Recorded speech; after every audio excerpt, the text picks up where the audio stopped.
Hey, what's up, everybody? This is Angel, El Gallito de la Sierra, aka Crypto Keeper. I do the research so that you don't have to. As always, I like to always make a recommendation on books. I suggest that you read Dr. Joe Dispenza. I've been following this guy for a number of years. A lot of great content on YouTube. Check him out. If you're into scientific approaches to energy and spirituality and, creating your thoughts into realistic visions and that kind of stuff, read his book. I think the title of his book is Know Your Habits or Change Your Habits of Your Own Self. Something along those lines. But it's Dr. Joe Dispenza. Great book. Really love his stuff. And I really dig him. So anyhow, he's very bright, very smart. A lot of what he says makes sense. And he's done a lot of research around cancer patients. And, if you've lost loved ones to cancer, this is great. There's a lot of great content that he puts out that I think could just be of value to you and to anyone that you know that might be fighting cancer. Okay, just a suggestion on a book, right? Because I think readers are great leaders, or leaders are great readers, universally changed. All I'm saying is that if you're a reader, you're definitely a leader in my book. And you can be a reader about anything. Whatever it is you read, whatever it is you like to read, whatever topics are of interest to you, it's all good. Readers are leaders, leaders are readers. I read a lot. I read certain things a lot. And I just stick with that. Now, this video is going to be very short. The reason I wanted to close out the year with one last video was because I wanted to mention just a few things that might be helpful for 2022 for you. These things I have been using for the last 6 years. For the last 6 years, I have been practicing habits that create and fulfill the dreams and visions for my future. Starting with my financial freedom. I really like Meld Crypto. Meld, which is being built on Cardano ADA. Their title, their motto, if you will, is my mental wealth, right? Mental wealth. Really love that phrase, how they use it. And that's really what it's about. It's about financial freedom, not feeling like you're stuck and not feeling like you don't have enough. Now, enough could be defined very differently between people. Like enough, how much money is enough for me could mean different for how much money is enough for you. And, there was a point in my life prior to 6 years ago, I was on the road to becoming a millionaire, and I was very close. And I made some investment choices that I made the wrong investment choices that led to my economic fall, which is all good because I've mentioned before in some of my videos that when I was left with nothing, the one thing that they couldn't take away from me, my money was gone, my property and assets were gone, my job was gone, like my marriage was gone. I divorced, and thankfully I didn't have any children, right? I fell to the ground, and I fell hard. And while I was on the ground, I had one choice to make. I was either going to give up, or I was going to learn and take everything that I had learned that led me to my economic fall and take that as a learning lesson, retweak some things, and get back on the road of rebuilding my financial freedom, or my financial freedom plan. And that is exactly what I did. And what I tweaked was, I used to not be much of a reader. My time was spent in other things, but I decided then that, I was educated, so I had already had a a base, if you will, a baseline for knowing that in order for you to improve, you need to read. And you need to, you can't earn a degree without reading a handful of books, researching a handful of things or topics, and earning your degree. That's just, you're not going to earn your degree by sitting in class every single day for 4 years and walk out with the degree. It's just not going to happen.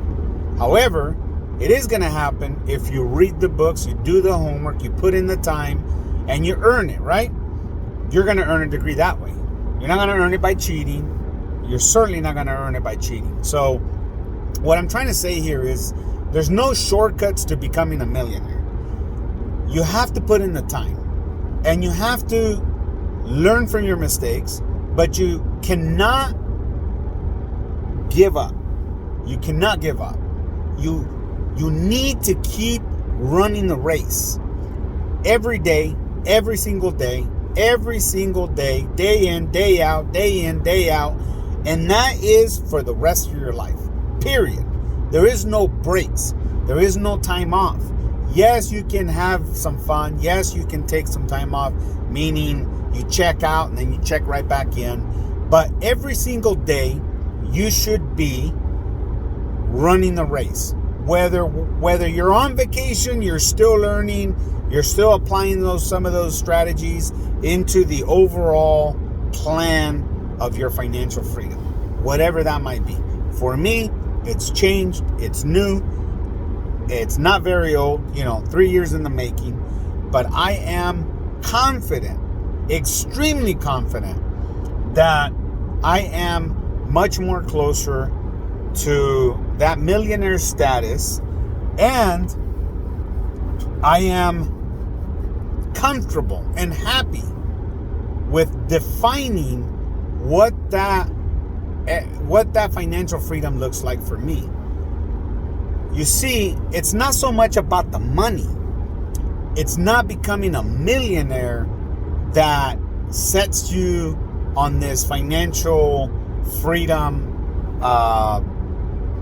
plan. It's not becoming a millionaire. You could be financially free and have less than $1 million and still live very comfortably, very happy, and not have all of the financial stresses of life. It's defined individually. For some people, it's 10 million.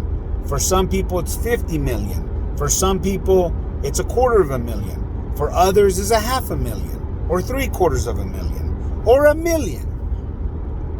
You need to define what that is for you. And once you define what that is for you, then you start your plan. Now, the second piece to that is purpose. What is the purpose for which you aim at that financial freedom plan? What is the purpose? What are you trying to accomplish with becoming a millionaire? So many people get it in their head, I got to become a millionaire because of status, or I got to become a millionaire because I have something to prove. I'm going to do all these things. If I had $1 million, that's the $1 million question, right? If you had $1 million, what would you do with it? Well, let's be realistic. Your plan needs to start without having $1 million. You need to start here. You need to start here. You need to start becoming a millionaire mentally. You need to start becoming a millionaire spiritually. You need to start becoming a millionaire physically. You need to start becoming a millionaire by looking at what the purpose of becoming wealthy is for you. Those are the questions you need to answer. Once you have a clear, very, very precise, and very accurate plan, then you deploy it. How do you deploy it? You start simple. You got to evaluate what your debt is. Now that you know you have purpose, a purpose could be anything that motivates you to become a millionaire, whatever that financial benchmark or whatever that financial goal is for you. Back then, I wanted to become a millionaire because, the reason why I would become a millionaire was not a good one. The reason was just like showing off, having more materialistic things like, the big house and the best neighborhoods, the best ride, the best toys. I used to buy a lot of jewelry, all these senseless things. Like my purpose was not a good one. It was a purpose of the reasons why I want to become a millionaire, to afford all those things and show them off, but it wasn't a good one. And I'm glad it didn't work out for me, because when I fell, as I stated before, the greatest lesson I took that they could not take away from me was my experience. So why crypto? Let's transition into why crypto. I had lost so many good opportunities in the past. Those opportunities are gone. And it was, I'm talking like way back, like during the internet, internet boom of the 2000s, like in the late 1990s. There was a lot of opportunity there. If you pick the right stocks, you'd become a millionaire quickly. Then, I think it was like 2002, 2003. There was so much more opportunity with a lot of these public traded companies that went that had their initial public offerings. Had a lot of great opportunities there, and some in petroleum and oil, others in tech, and others in like smart energy, green energy. Had a lot of opportunities to throw some monies there and make a few picks, and boom, I would have made it. And I always had people to convince me otherwise. Oh man, you're a fool. Oh man, you're gonna lose your money. Oh man, don't do that. Oh, you better watch out. All of this negativity advice that I would get from people who were not well off at all. So I was listening to the wrong people, which is why I'm a reader. If you're worthy of publishing a book that is well bought, that sells a grip, then more than likely I'm going to read your book. And so that's what I began to do. And so crypto. Why crypto? Well, because crypto, as you might already know, that is the next opportunity for the next century. I really think that there's nothing greater than cryptocurrency that we will have for the next 100 years. This is it. This is it. Cryptocurrency is going to be the next game changer in the world. Just like the cell phone, just like the internet, cryptocurrency is going to be much more greater than those two things put together. And it is why I have invested in cryptocurrency for the last 3 years. I've been in it for 6, but I have gone full force in cryptocurrency for the last 3. And this last year, I made probably combined, I made a significant more of an investment in not all kinds of cryptocurrencies, just a few.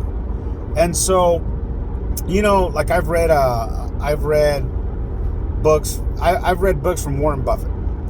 And if you know Warren Buffett, he's not a very cryptocurrency supporter. In fact, he stays away from cryptocurrency. In fact, him and Charlie Munger kind of like they're critics of cryptocurrency. Okay, but there's one thing to learn from Warren Buffett. Warren Buffett, when he was very good friends with what's that guy's name? Was it Microsoft or Apple? No, Microsoft. I think it was Microsoft. What's the founder of Microsoft? I can't even think of his name, man. And I've read some of his stuff too. He's great. Anyhow, really good friends with the owner of Microsoft, and I don't think he ever invested in Microsoft. Very good friends for a very long time, but he didn't invest in Microsoft. He wasn't a huge investor in technology. And so Warren Buffett, he dedicated his investments in a very few. He picked just a very few, and he said, and most of his advice is just pick a few, learn everything there is to learn about that industry or whatever it is you're getting into, and stick with it. Stick with it, because if that's where your heart is and that's where your passion is, and you strongly believe in those industries or those companies or those whatever that might be, chances are your investments are going to turn out to be fine. Now, diversify it? No. He's not very much into diversification. Have a few different eggs in one basket? Sure. Have a few baskets? Perhaps. But the point that I'm trying to get across is, in my case, I have picked cryptocurrencies that are specific to utility, specific to a use that they have to a blockchain or to a potential currency or to a sector of the cryptocurrency. So I'll share with you, like Polymatic, for example. I'm not an investor of Ethereum, although I should have, but I wasn't. But when Polygon came out, I became a huge investor of Polygon because I believed in what they were doing, and I researched them, and I saw what they were doing, and I followed them. And so my initial investment was X amount. And then I had to do more research, follow them, see if they were producing, see if they were adding to their business, like partnerships, and then when I started seeing a little bit more and a little bit more, I started buying into it. I went more and more and more, and I invested more and more and more, and look where Polygon-matic is now. That's what I mean about having just a couple of different, I guess you could say, you could have one basket, because my basket is cryptocurrency, and have a few different, I guess you could say, eggs, meaning all of those eggs are going to be in crypto, but I'm going to only have a few, and I'm going to diversify just in those few. I'm going to diversify like a few in blockchain technology, maybe some DAOs, maybe a few indexes, maybe some exchanges. I'm going to have a few of the cryptocurrencies in those spaces, definitely in banking, definitely in DeFi and banking, like Meld, like Ada Finance, like Monero. There's a few out there. You want to research them, read all about them, see what they're doing, read their white paper, contact them. I try to contact them, see if I hear a reply, like engage with the real person, check to see if they have social media posts, because I don't want to lose my money either, right? We know that there's a lot of rug pulls and things like that. So all I'm saying is, I use Warren Buffett's strategy because it's a good one. It's like, I'm not trying to get into meme coins. Can meme coins make you money? Sure. But they're just not part of my egg in my basket. Meme coins are not going to be that. So I don't own any meme coins. I don't own Doge. I don't own Shiba Inu. I don't own any of those things. And I refuse to put my money in those things, because that's not part of my plan. Now, the ones that are part of my plan, they're long-term holds, and these have the potential in the long term to be around, to be the only surviving cryptocurrencies, and most importantly, to fulfill the returns that I'm hoping for and the projections I'm estimating or anticipating that they will have. Like, for example, Polymatic. When I first started buying Polymatic, it was in the low 60 cents. And I bought a ton all the way up to $1.70, right? Now, long term, Polymatic ain't gonna be worth $1.70, much less double that. Long term, Polymatic has the potential to be a $13 to $18 crypto. more importantly, 10 years from now, Polymatic is going to be, if Polymatic does what it's doing now, it's going to be the leading scalable solution for Ethereum. It's going to be number one. And if it's going to be number one, and with the momentum it's already getting now, in 10 years, Polymatic could very easily trade for $38 to $58 a coin. So again, think about it like this. If you bought anything for 60 cents or for $1.70, and in 10 years it's worth 55 bucks, and your returns are 56 times the investment you made, my goodness, that is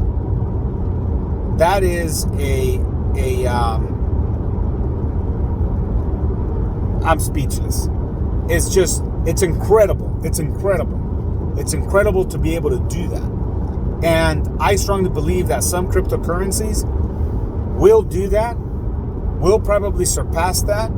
And if they do, you're just sitting much more bigger in terms of your portfolio and in terms of your economic financial freedom. So that's all I really wanted to say. I just wanted to say that it is now or never. Yes, in 2022, 2023, and 2024, in the next 3 years, there's going to be all sorts of additional opportunities. And I don't think people are going to be left out. Like if nobody gets in right now, nobody gets in 2022, will there be opportunity in 2023? Sure. The next halving for Bitcoin, the next halving for Litecoin, the next halving for some of these big cryptocurrencies is going to be like in 2023. So there'll still be opportunity for entry points. However, those early adopters like me and like many other people who've already invested in crypto now, they are going to be the ones that are going to reap greater rewards. So all I can tell you is figure out what you want to do with crypto, whether you're going to do it or not, and jump in it or not, but make up your mind. Define your purpose, and most importantly, do the research. Do the research for yourself. There's a lot of YouTube presentations on a lot of stuff, and you do got to be careful. You got to be careful what you listen to, who you listen to, because, like me, if I'm invested heavily in a specific crypto, of course I'm going to be talking about that crypto, and of course I'm going to be telling you, hey, this crypto is going to be a game changer, right? Well, of course I'm going to tell you all that because I believe in it, because I'm heavily invested in it. Now, does that mean that I'm doing it all for the wrong reasons? Because I want to get you into the same space so that you become an investor as well, and that helps grow the coin and the volume, of course. But that's not the reasons why many of us do this, but some of us do, especially those that have probably, $500,000, $250,000, 100,000 invested in some of these cryptos. Of course, they're going to give you all the juicy stuff that perhaps may need further investigation. So, again, appreciate you. Thank you. It's getting night over here. I'm driving home, and I'm going to let you all go. Aquí checking out El Gallito, El Kikirikix. Take care. Happy New Year's. Y ahí te guacho al rato.